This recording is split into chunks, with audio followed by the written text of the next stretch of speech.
твой прадед, выходит, воевал за нас? Выходит так.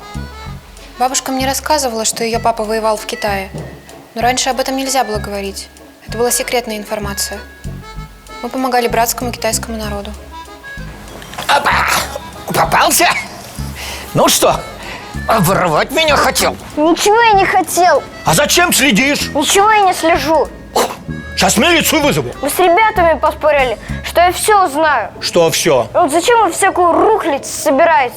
Я уверен, что это какая-то случайная ошибка, и мы готовы ее исправить. Так давайте все-таки уточним год вашего рождения.